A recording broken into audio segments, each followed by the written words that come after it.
focus on the outside. For meditation, we have to be on the inside.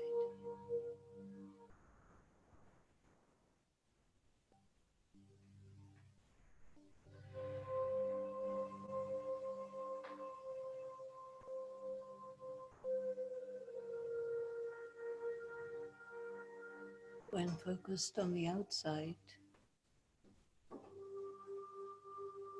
you connect with the material world.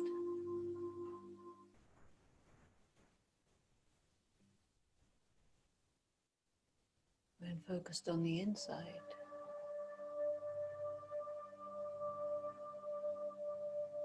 it is the world of being.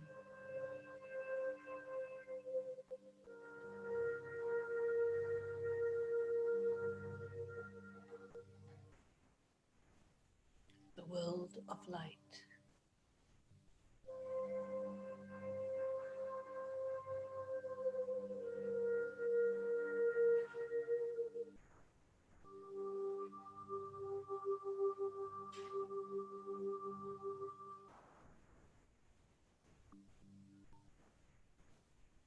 We came from there originally.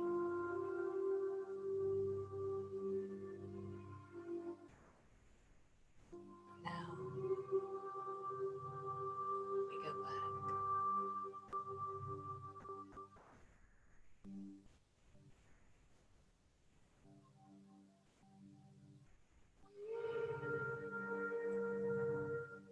Back to a time before anything happened.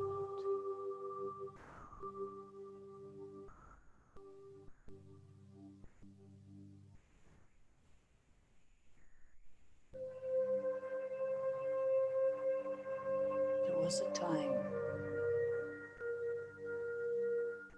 when either soul was full with all powers.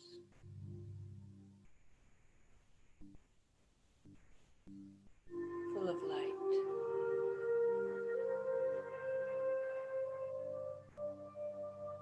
Peace.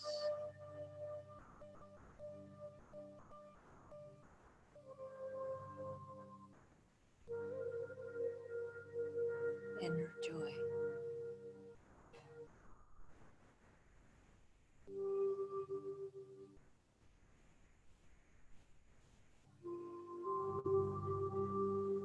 Long, long ago,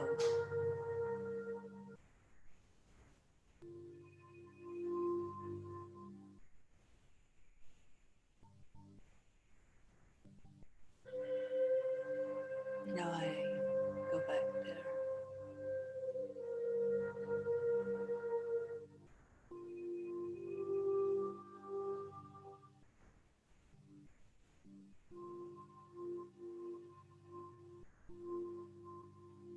I become as I was.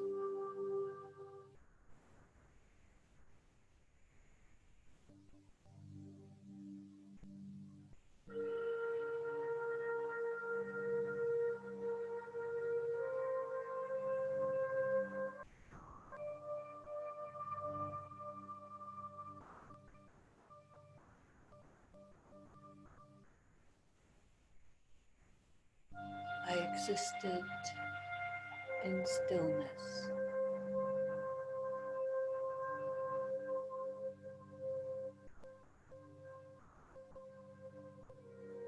Once again, I become still.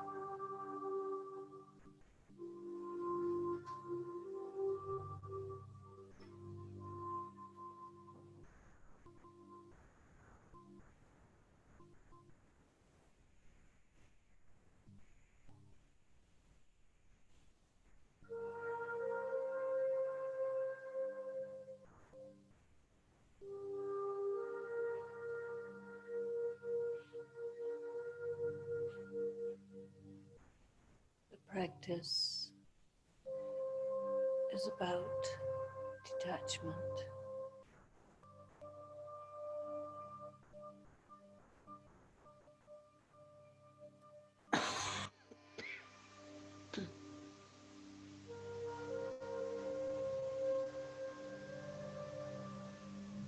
many things happened.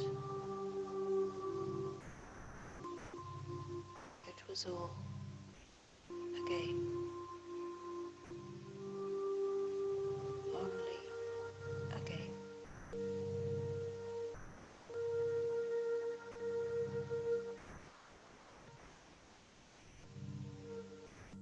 A game of up and down, good and bad,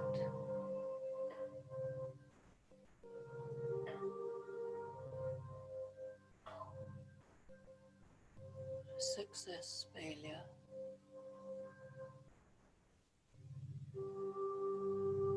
but only a game.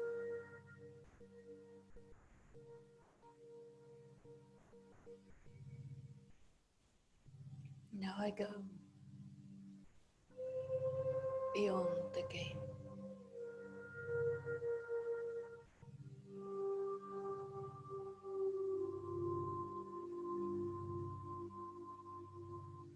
Why?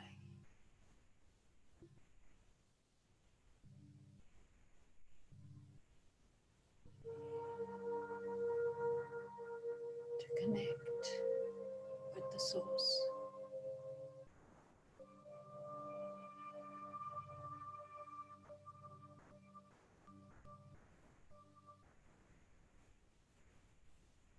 By playing the game,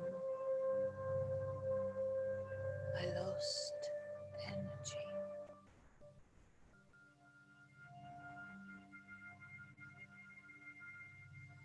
Now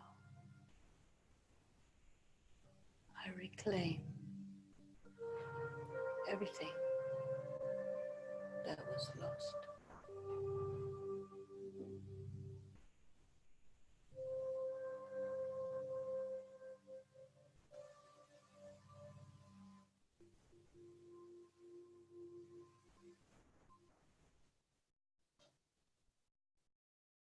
I reclaim lost light.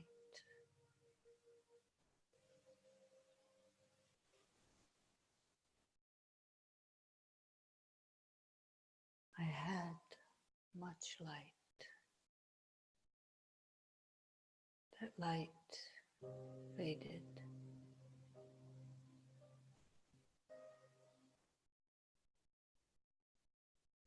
Now I take back the lost light.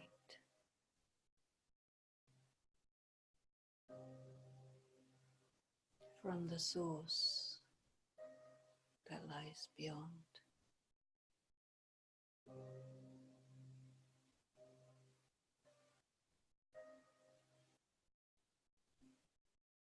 To reach beyond, I go deep inside.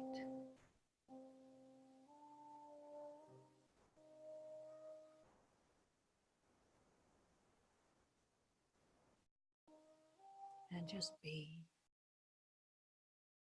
the real me.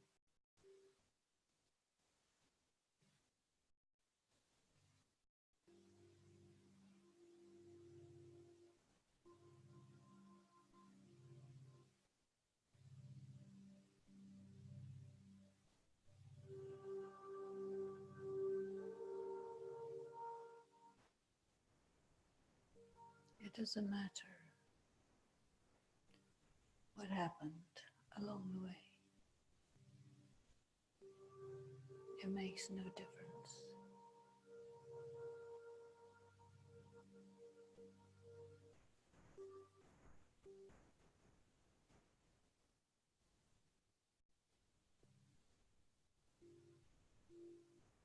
It doesn't change who I am.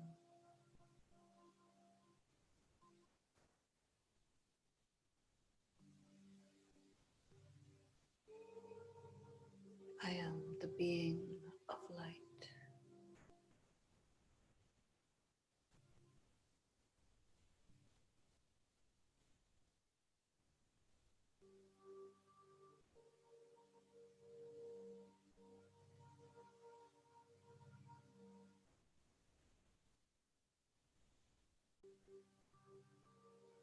Filled with power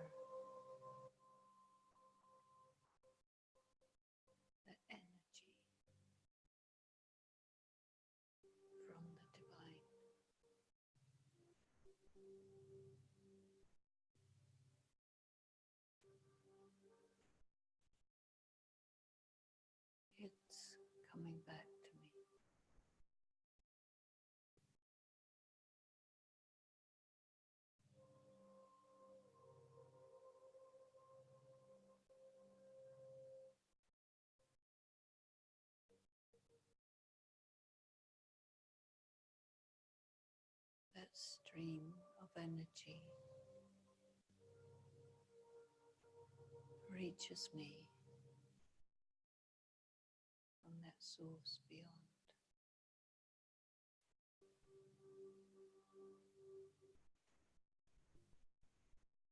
An endless stream of light.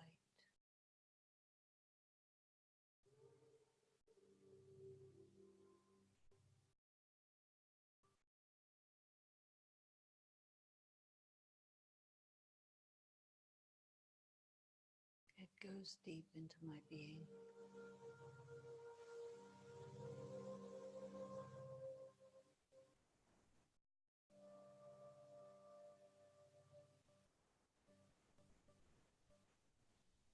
And passes into the atmosphere.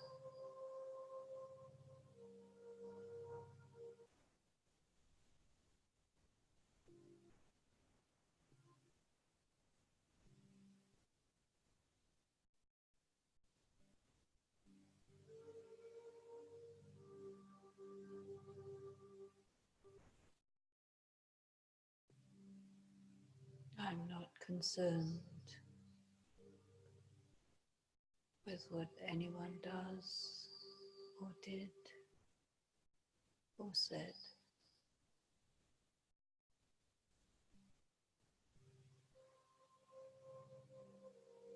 Or even what I did or said.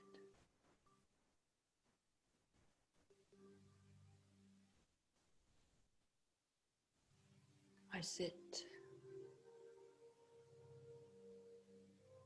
in the eternal present.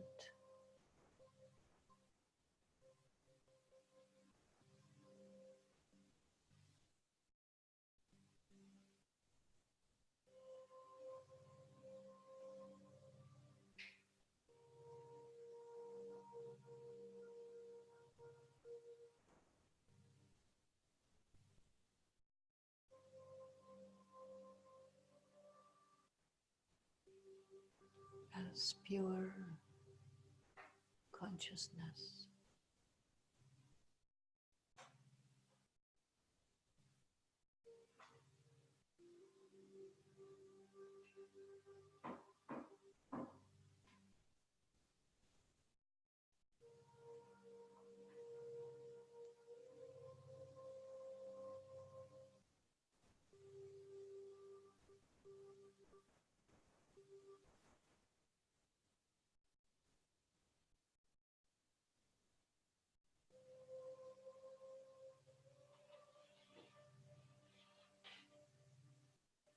Being deep inside, I am beyond time and space.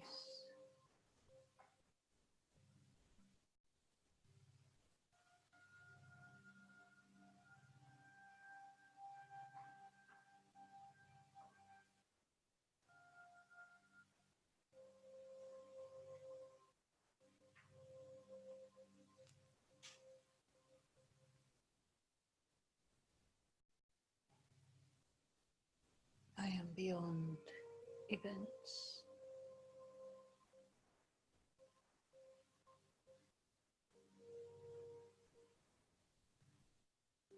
Practicing just to be.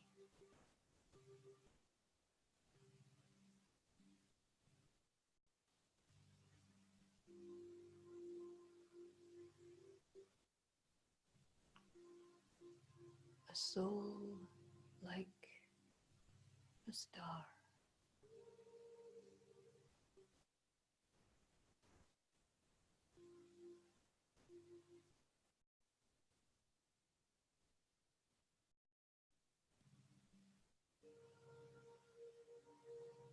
Who hangs in the sky.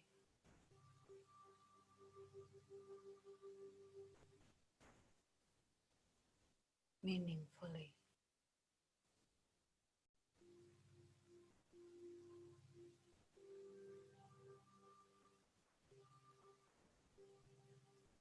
It means something that I exist.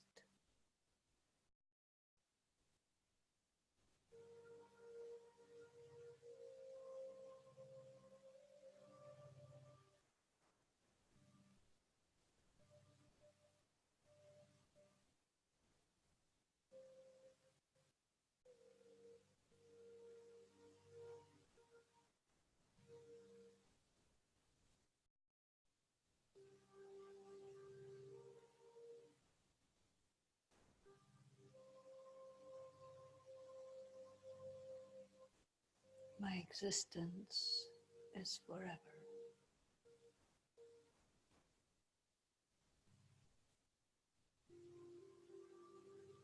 regardless of good and bad.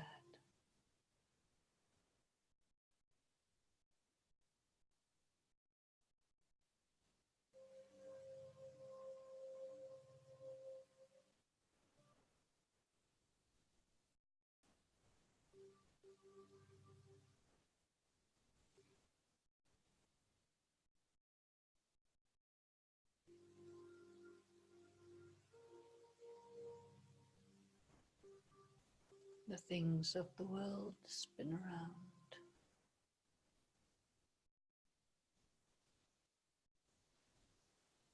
but I stay still, watching with dispassion.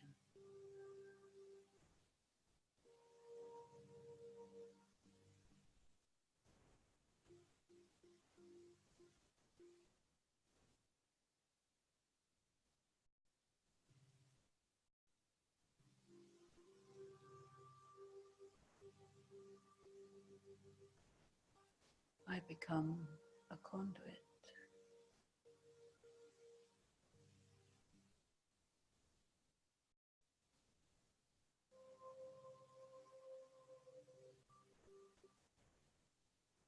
the energy of the divine flows through me, creating atmosphere.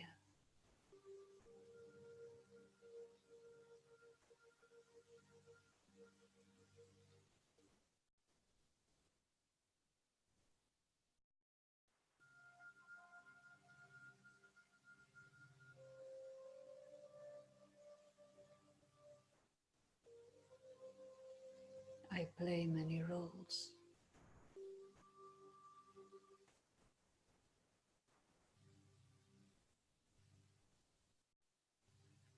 I have personalities.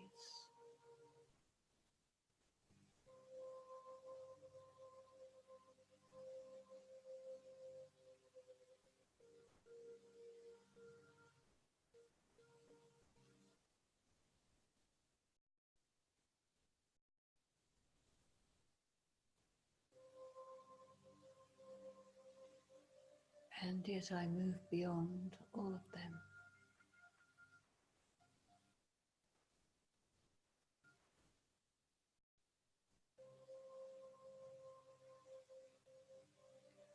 And become a quiet star of light.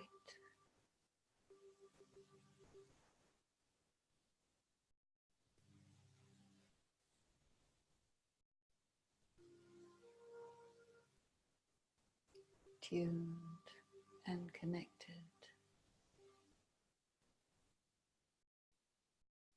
with that special star.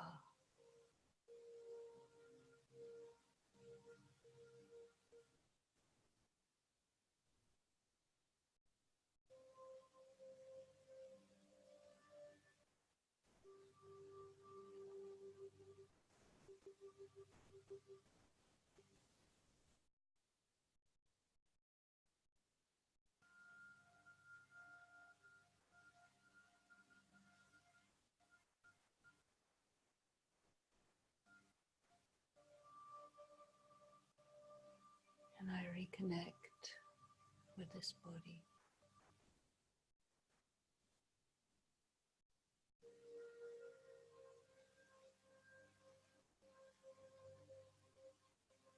This instrument through which I play my role.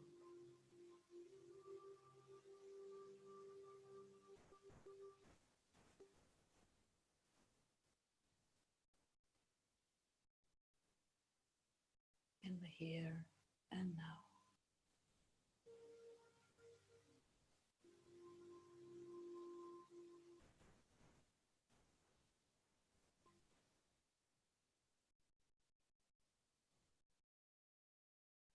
Shanti.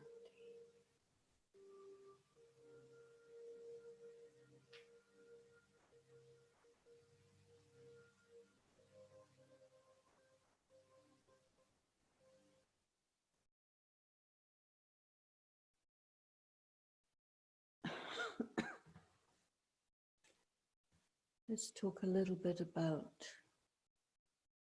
exactly how to meditate and what meditation is.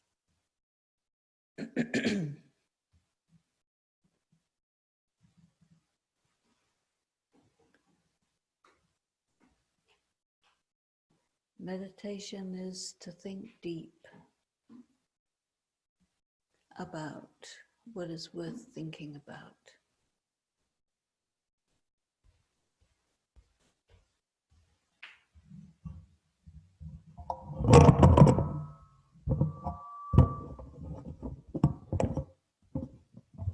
If you put it a little bit further forward, it's easier for me. Then, how's that? Good. So you have this word meditation, cogitation. You know this word, cogitation? A cogitation means you're thinking deep, thinking about something, an idea. Because the foundation of meditation is ideas. And in the world that we live in, we grow up with that idea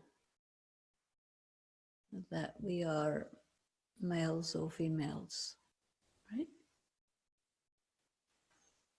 That idea is not completely right, because a soul is genderless. So you can't actually be a male or a female. But anyway, you are androgynous, whether you like it or not, right? So we have the capacity for the whole spectrum. The soul is colorless. Bodies have colors, but the soul doesn't have a color. Raceless. Don't have a race. And the language of the soul is the language of the heart. Do you have a heart? Have you got a heart? How is your heart? Is it okay?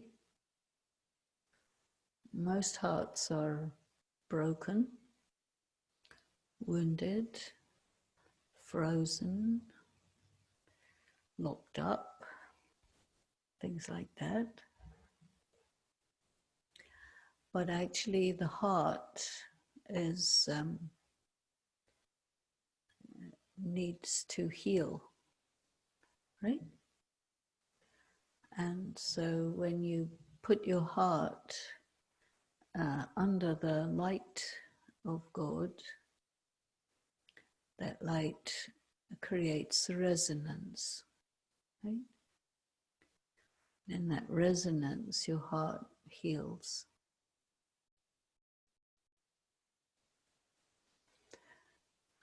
What caused your heart to get hurt or to get wounded or to get frozen or locked away or any of those things? It's basically trauma, right? Because life on earth these days is mostly traumatic. And many people experience this as very young children because it's a violent world. And a young child is very sensitive, very open, always assumes that those who are around will take care and love and be correct, yeah? But they're not. And so you get hurt, get wounded, disillusioned, traumatized, various things. It's okay. because the heart is part of the soul. We could say the heart is the innermost core of your being. Do you like that description of your heart? Yeah. And of course, normally you keep your heart under wraps, very well protected. You will not open it up for anyone because they'll probably stick a knife in and you don't want that. Yet, it's important to open the heart and to take a risk to open the heart and know that there will not be any wound, there will not be any betrayal, there will not be any damage. Because the heart is actually quite resilient now, yeah? So we can afford to take a risk to open the heart and say, this is me. Like it or don't like it, doesn't matter. This is me.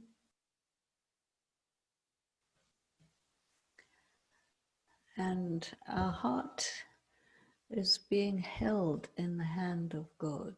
Is that right? Can you feel that? Because God knows very well how to look after the human heart. But other humans don't know very well how to look after the heart. Yeah? Have you experienced this? Must be. So, we can afford to open our heart to that one whose name is the Comforter of Hearts, right? Do you know this name, the Comforter of the Heart? This is one of the names of God. God has lots of names. One of them is the Comforter of the Heart. Dilvara. You know there is a temple in Mount Abu called Dilvara Temple. It's a Jain temple. But it's a temple, you see, on the outside the temple looks very simple. But on the inside it's very beautiful, very elaborate, carved in white marble with lots of statues and lotus flowers, and it has lots of yogis inside with their big open eyes, and they have a big diamond in the middle of their chest. Have you seen that? Yeah. So we have two hearts. One is your heart which pumps your blood, but the other is the heart which is the core of your soul. That's the one we're talking about. We say here, but it's really inside deep. But the body and the soul are symbiotic, and they work together. If you take a soul out of a body, then the body is called dead. And if there's a soul who doesn't have a body, then that soul is not comfortable. So the soul and body, they need each other in order to express. And so the nature of the soul is to express. This is me. This is what I am. This is who I am. And so the expression of the soul through the body is the expression of the essential, or what I call quintessential characteristics. And so in meditation, we have to remember them. I am pure. May not feel pure, but you say, I am pure, because it's the soul, before anything happens, is pure. And when something happens to you, then you're affected by that thing. But your original condition is still there, like well, in a way you could say it's like a template of your being, because when you come into action through a body, your energy gets used and you start doing things. We say you go through gold, silver, copper, iron stages. Or we say you go from a stage of being integral, integrated, whole, complete, with the very many excellent characteristics, slowly over time gets used up. But your original condition is still there as a reference point, yeah? Because in life, we move away from our original condition. And when we are very, very far away from it, we're also very near it, because we go in a circle. So the farthest away possible point that you are in a circle from the beginning of that circle is also right next to the beginning, because it's the end and the beginning come together, right? So in meditation, when we know this, we say, I am what I was. It's true, right? But we also know that we lost a lot of energy because we traveled over a long period of time. When energy goes into motion, it gets dissipated. This is normal. But a soul is not like a material thing, you know. Material thing, you would say, okay, this is metal, it'll probably last for a very long time. And when you dig something up out of the ground, like recently I've been in Europe for quite a long time, and the Roman remains are all over the place. And they're still there. You can even find seeds from 2,000 years ago. They keep them in these pots, earthenware pots. They buried them. And then you can plant them and they will grow. Because a seed just stays in one condition. And so we learn that our soul is like a seed. And a seed, when you plant it, it grows and it flowers, and then it gets fruit, and again the seed comes. So when you pass through the whole cycle of so many lives, you come back to where you started from. And so meditation is about remembering where we were and returning to where we were. Because if you go all the way back, or if you go slightly forward, it's the same thing. Because of being a circle. Yeah? So we are thinking that this time that we are going through is a very difficult time, right? Can you feel that? The energy around is very,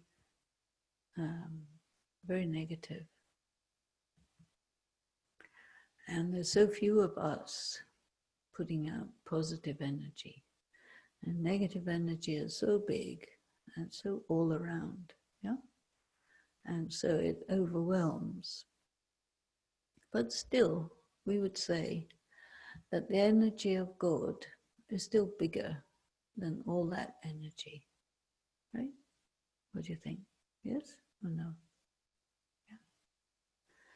But the energy of God is intangible. The energy of negativity is very tangible. So you can feel it very strongly. The energy of God, you cannot feel so strongly because it's on a different dimension. The negative energy is basically the accumulation of all the negative feelings, thoughts, words, activities, experiences of all the people on the world, all put together in a bag. And that bag is pretty dense negative energy, right? And it's not really in a bag, it's like all over the place, like a kind of pollution. You know, when I was flying here today and we flew over LA, you can see the pollution. Maybe 20 years ago when I used to live here, it was more. You couldn't really see across the street too well. But now you can. But still, what is pollution? It's the accumulated exhaust of cars and factories and whatever.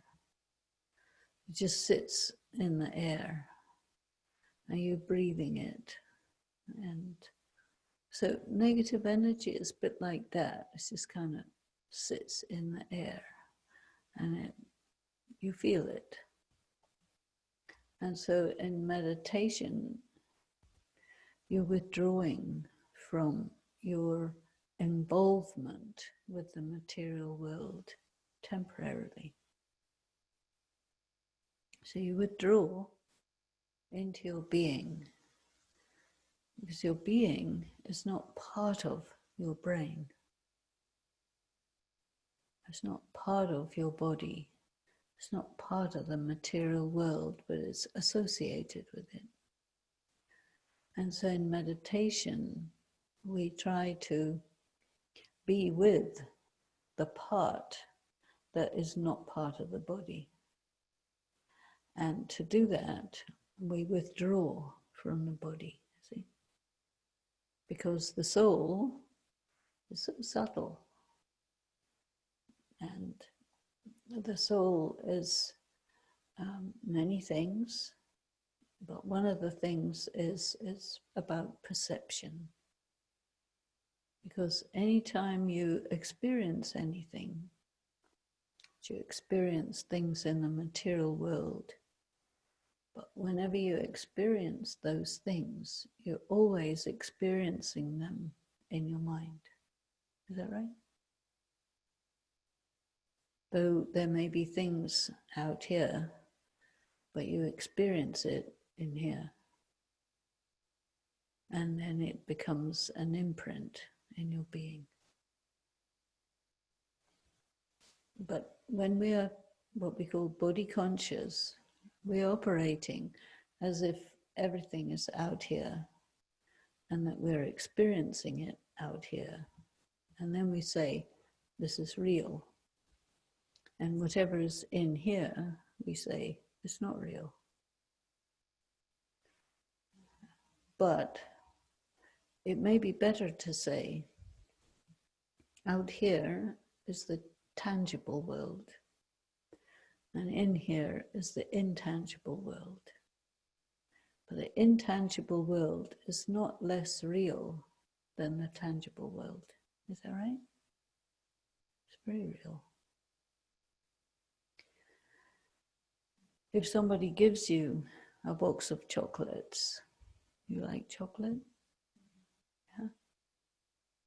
What do you like? Oh, I got it, but what do you like? Sour things? Like, what's your favorite sour thing? Yes, so they're dried plums? Ah. What about dark chocolate. No? No. Anyway, very often when people want to express love, they will give a box of chocolates, right? Because then you eat that and you enjoy. Mostly people enjoy chocolate. Sweet chocolate or dark chocolate, whatever, with nuts in, with all kinds of different flavorings and so on and so forth.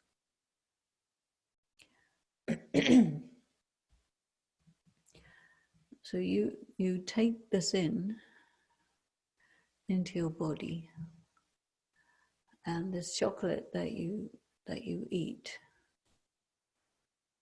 carries the love with which it was given, right? Because it was given as a gesture of love. Because love itself, you can't, indicate it because it's intangible, right? People desire love. Everybody wants love.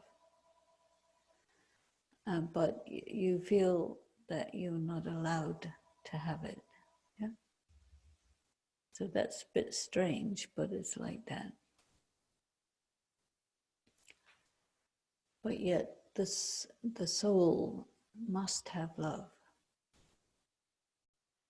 And spirituality is about give and take of pure love.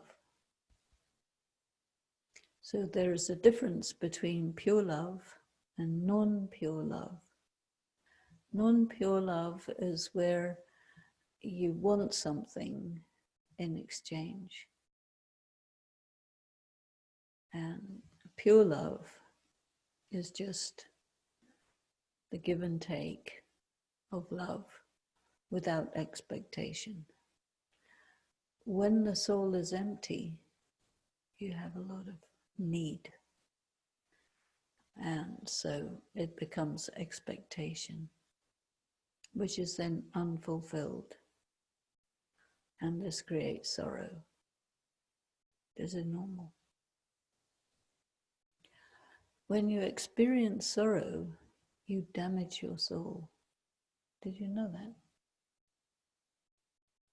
Yes? No. Not really, huh? So when so sometimes people give you a box of chocolate as a gesture of love, but then they do other things as a gesture of not love, we will say. Maybe not hatred, but indifference or disregard or neglect, something like that, right? So when the soul experiences those things, then you feel upset, you feel sorrow, you feel negative energy, yeah? And you take it in, right? And that's toxic. When you are a small child, whatever comes, you take it in. So good things, bad things, all sorts of things. This is why a child can experience quite big trauma because it's young and takes in everything. As you grow older, you begin to get your filters and your defense systems and you keep things out. But you also keep yourself in. And sometimes there's a thick wall between yourself and the rest of the world. And so you perform something, but you're not actually revealing yourself. Most people do that most of the time. And this is called fake. And if you continue to fake it, you probably won't make it. The fake. And this is what we call the ego, see. But when the ego is there, it's because the soul is weak. Souls do not become bad, but they do become weak. Some people, they think that they're bad, right? You must have had a thought every so often in your life, or maybe I'm bad, right? It happens, no? You're not saying anything, but...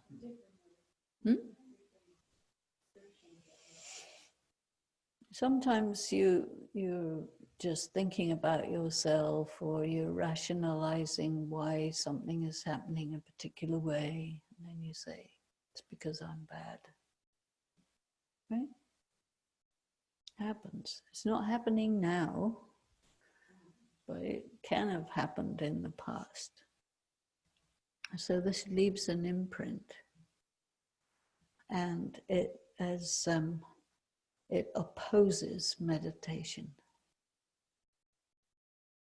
So every time you experience a negative feeling, a negative experience, a negative thought, anything negative which goes in and, you know, imprints itself on the soul, it opposes your meditation. It opposes you being a pure, peaceful, powerful, loveful, blissful being of light. Right? You must have experienced that. So part of meditation is to challenge that. Yeah. So for meditation, in that respect, you need to be quite tough. Because these things that you took in, they're sitting there, ready to come and harass you. And they generally harass you at the time of meditation. They don't generally harass you any other time. They might, but they will do it especially in the time of meditation. And that's because meditation is to go deep inside and make contact with your wound. Right? Nobody will tell you that except me. But that's what it's about. You make contact with your wound because meditation is about healing. Not healing physical illnesses, but healing this wound in the soul, which sometimes takes the form of dissonance. You know, if you play a sound and it's dissonant, how it feels? Like if you have a guitar and the strings are too loose, and you play that guitar, it'll be dissonant because the strings are loose. And if it's an old guitar and you tighten up the strings to the right point, it'll probably break. So you tighten them a little bit, but you're afraid to tighten them too much. Something like that happens with meditation, because you want to tune your being with God. And that means that you have to be a bit alert, focused, but pulled in also. So that you're seeing the outside world quite outside, and you can feel this sort of big distance between yourself inside and the world outside. And that's because of positioning yourself inside your being and deciding to hold all your experiences, good, bad, or indifferent, all in one place, which is basically your subconscious, but you're making your subconscious conscious. Is it okay? So when you make your subconscious conscious, then you find a number of monsters inside, right? This is why we have Jurassic Park and other such movies. Because what is a dinosaur?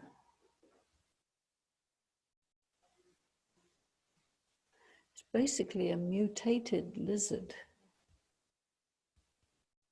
One time I was in Hong Kong, and in Hong Kong there's the big city with all these teeth, like skyscrapers like teeth. And there's an area a little bit outside, which is just garden. It's mostly cemetery, but it's also garden. And this is where they keep the dead people, right? And so if you go over there, you find that there's something called a Komodo dragon. Have you heard about them? So they look a bit like dinosaurs, small ones, but they're basically lizards. They have a big thing on their back like this. And so when you have a negative experience or a traumatic experience, it goes and sits in your subconscious and behaves rather like one of those dinosaurs in the Jurassic Park movie where they're always breaking up everything and ready to grab you and eat you and things like that. And so they're a kind of mutations, because a normal lizard could be like a gecko, which is about this big, you know? And you get kind of big ones, and you get very large ones, and then you get dinosaurs. And so in your subconscious, whatever are the bad experiences that happen to you over time, they're sitting there, and maybe sometimes they grow and become like dinosaurs, and then they might attack you. Have you experienced that sometimes? You're just minding your own business, but you're meditating also. And every so often you get a big whammy, and you don't know where that came from. But basically, you need to know that it's these creatures that correspond to your traumas or negative experiences that you kept in your subconscious in that format. Oops. And so you need to decide whether you're going to be afraid of them or not. What do you think? It's just a glorified lizard, blown up like a balloon. So this is the question: will you be afraid of it or not? It's an important question, so I need to answer. Afraid? Not afraid? Yeah, exactly. But I need to hear from you. Not afraid. Not afraid. Not afraid. Not afraid. A little bit afraid. Not afraid.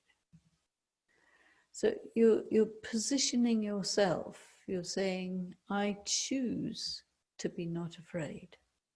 It's a choice. Because when something comes and attacks you, there's always fear. But when you choose to be not afraid, you will take this attack as a challenge. And you will use the energy of the piece of this trauma, this, how will you call it? Yeah, it's an attack, yeah, from your dinosaurs. So you will choose to consider it to be just a Tom and Jerry cartoon or Mickey Mouse. I don't think there's a kind of cartoon about lizards, right? We could create one. But anyway, when you see the attacker as small and insignificant, then you don't have any fear, and you think, just take it out with your power, and then you sit quiet after that. Yeah? So you try that, especially when you have a lot of meditation. You're going to loosen up all the monsters inside you, and they're going to come out. Right? You say, okay, I'm going to meditate for 2 hours, then I'm going to have a quiet time on top of that, then I'm going to open up. See? So you open up, having done this work, they're all going to come out, or at least some of them. And then you realize that, okay, I did meditation, I got my monsters out, but now they're running amok. And I have to run away. And so you will run away somewhere and hide. But your monsters will act like a monkey that sits on the back of your neck. So you can't see it, but it's there. So your negative experiences are still operating in the material world, even though they went into this energy of matter, which is dimensionless, but it's also still very strong.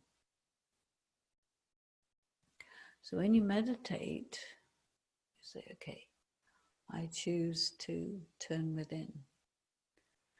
And you're turning within so that you can connect with the one that you're looking at, okay? And you see we have lots of pictures around here, right? And mostly these are pictures to do with ideas. And meditation is also an idea, right? Now we have these two people, human beings like us. But this is Brahma, this is Saraswati. So Brahma means the one that was used by Shiv Baba to tell us the information. So he's the main holder of the information. And you can, the Supreme Being can use him to communicate with you, and you can communicate back through that same channel, but you don't have to.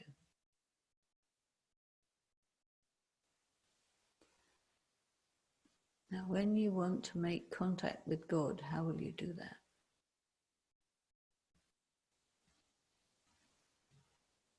How do you do that? You have to do it by thought. You have to use a kind of telepathy. Can you do that? Telepathy? Yes? No? No, huh? Mostly not. I mean, we all can do a little bit, but it doesn't really cover everything. And so we use normal communication. We talk, we write, we maybe indicate it some way through gestures or whatever, but we make it quite clear and quite tangible what we want, or what we want to do, or what we don't want. So mostly people are not in the state of being, they're in a state of doing. And so you lose contact with your being. So meditation means you go back inside, deep inside, to the recesses of your being. And you sit there inside and you say, okay, now what? Right? What's supposed to happen? And your mind will drift around here and there. And then you get distracted by this and that.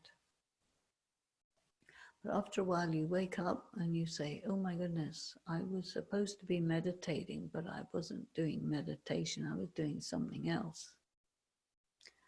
So what is meditation?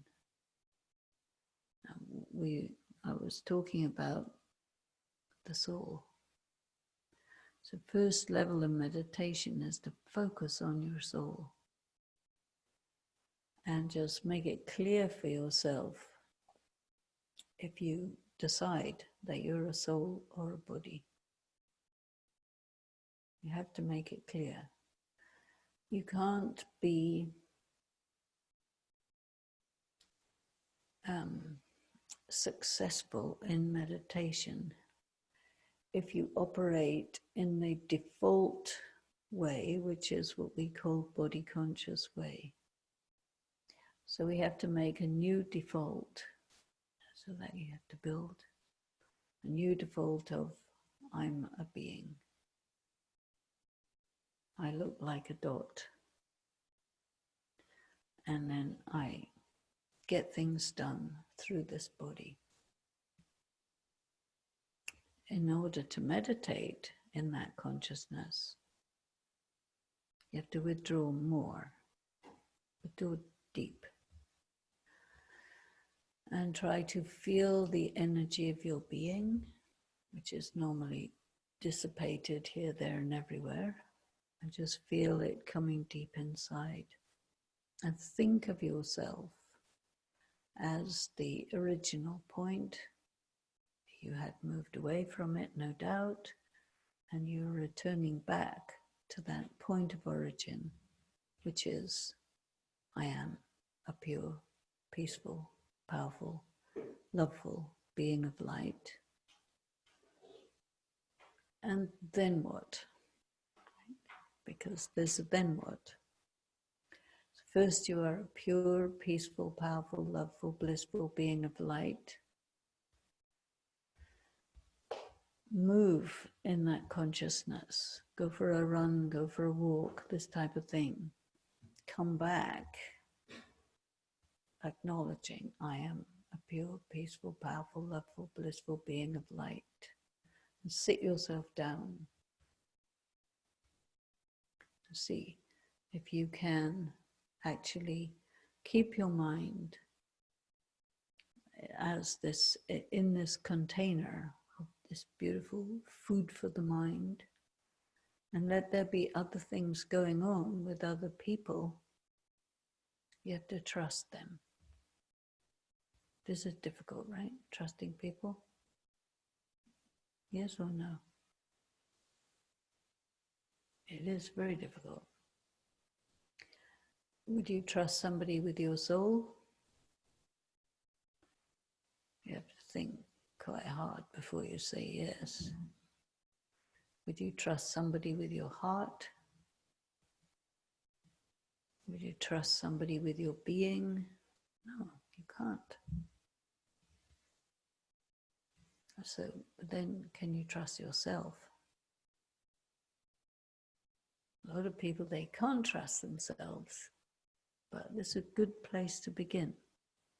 Can I trust myself to hold the knowledge of the soul and the description of the soul before anything ever happened, and then consider my soul after everything has happened? See what's left of it, it's a bit in tatters, right? But it's still eternal, so it still has to be restored to the original factory settings. And you do that by seeing all this, focusing on God, and then changing your karma. Because God has said that the few souls who recognize me, they will become the leaders. Right? So if you see the distance between the chair and here and where you are, it's probably about the same, huh?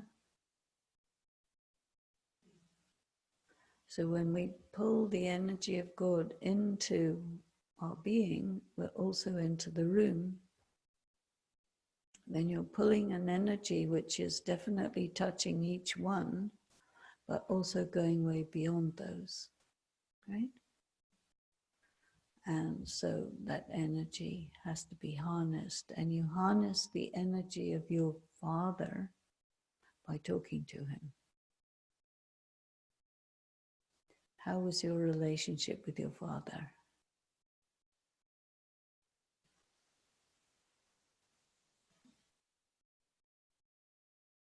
You're not saying.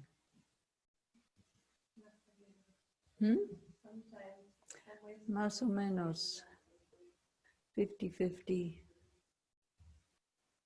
50% okay, 50% not okay.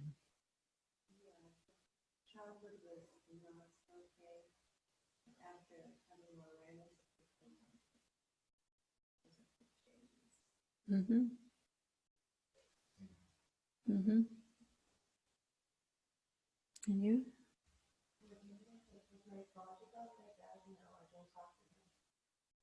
Okay. But the relationship is not satisfactory, right? No. And you? Yeah. Now the thing is that they're just people, right? Like everybody else. But you have very high expectations of them because of their role. But if you disconnect them from their role, they're just people. So this is one key to pull oneself back into oneself. You go inside, you slowly disconnect from people, knowing that they're there, but they're humans.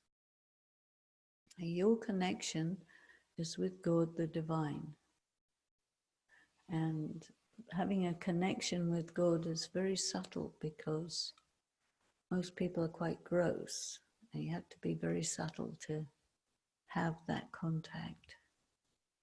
So this is why you have to affirm again and again and again what you were originally, so that you, through that, you come onto the same page, the same dimension as God, and you're communing, or you are tuning, and you're establishing that resonance, and this will heal the heart. Because when the heart is wounded, it's a dissonance. You're out of tune. You get damaged. You come back through resonance. Can you do that? Understand? Can you feel it? Yes? A little bit? So all these humans are just basic humans, so we can't expect too much. And if they do a lot of damage, it's totally normal. It's the way it is. But there is one being who's not a human, who's not normally like all these other people, but who has this resonance, and we want to connect with that resonance to get back our original resonance. Yeah? So we'll have a few more minutes now and just go inside quietly and see. Just set up that resonance and let it do its healing work. Yeah?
Then let yourself come back to normal,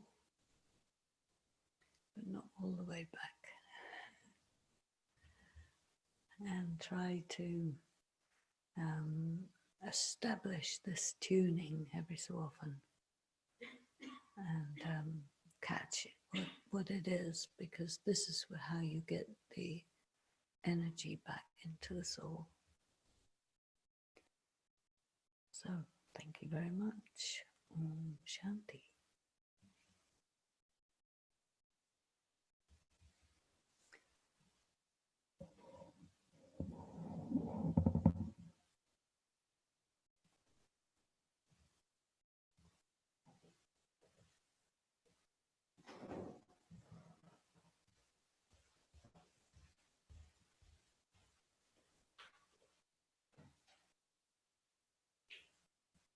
So you have to experiment with it.